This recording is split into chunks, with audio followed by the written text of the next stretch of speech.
Ammons' Exorcism. The house on Carolina Street looked unremarkable. Just another aging rental in a quiet neighborhood of Gary, Indiana. But for Latoya Ammons and her 3 children, it would become the site of something inexplicable, something dark. It started with small disturbances, things easy to dismiss. Footsteps where there should be none, objects shifting positions overnight, the unsettling feeling of being watched. Then, the infestation grew bolder. Swarms of black flies appeared on the screened-in porch in the dead of winter, buzzing erratically despite the frigid air. No matter how many they killed, they always returned. At night, the sounds intensified.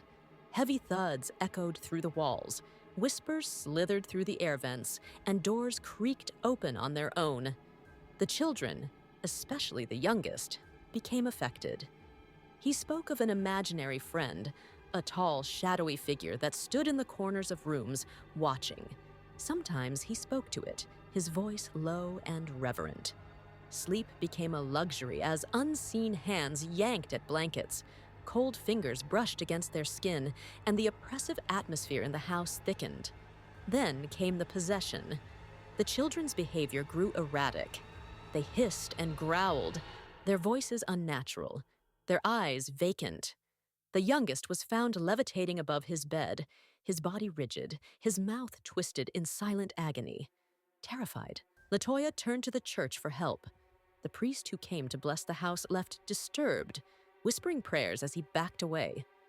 Whatever had taken root in their home was not a mere haunting. It was something much worse. The family moved into a relative's home, hoping to escape whatever had latched onto them. But the darkness followed. The children's strange behavior worsened. They spoke in deep, guttural tones, uttering words in languages they had never learned. Their eyes rolled back into their heads as their bodies contorted in unnatural ways. Latoya knew she needed stronger help. A local doctor examined the children after one violent episode left them unconscious. In the clinic, in front of horrified medical staff, one of the boys was lifted from his chair by an unseen force before collapsing to the floor.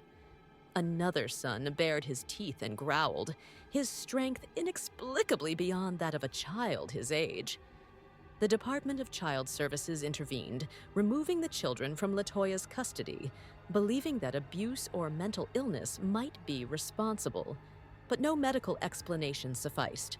The caseworker assigned to the family soon experienced terror firsthand. Visiting the house, she felt an invisible force shove her, leaving deep scratches on her arms. Another time, she watched in horror as one of the boys walked backward up a wall, defying gravity, landing on his feet with an eerie grin before collapsing. The house became infamous, and the church escalated its involvement. The priest who had once hesitated now prepared for battle. An exorcism was the only way to expel the entity that had embedded itself so deeply in the Ammons family's lives. The priest conducted the first exorcism in Latin, commanding whatever had invaded the children to leave. Holy water sizzled on their skin like acid. They convulsed and screamed, their voices blending into something inhuman. The air thickened with a rancid stench, and the house itself seemed to tremble with rage. Over the course of several rituals, the entity weakened. The final exorcism took place in a church, where the priest called upon all divine forces to banish the evil. Latoya clutched a rosary, whispering desperate prayers as her children thrashed and wailed. Finally, after hours of torment, the screams died down. The oppressive presence lifted, the air became lighter, the shadows receded, and for the first time in months, the children's eyes reflected clarity instead of darkness. With the ordeal seemingly over, the family moved far from Indiana, leaving the house and the horrors behind. The new tenants who later occupied the property reported nothing unusual. The house had fallen silent. But some wondered, had the evil truly been vanquished? Or had it merely moved on, waiting for another home, another family, another doorway into the world of the living?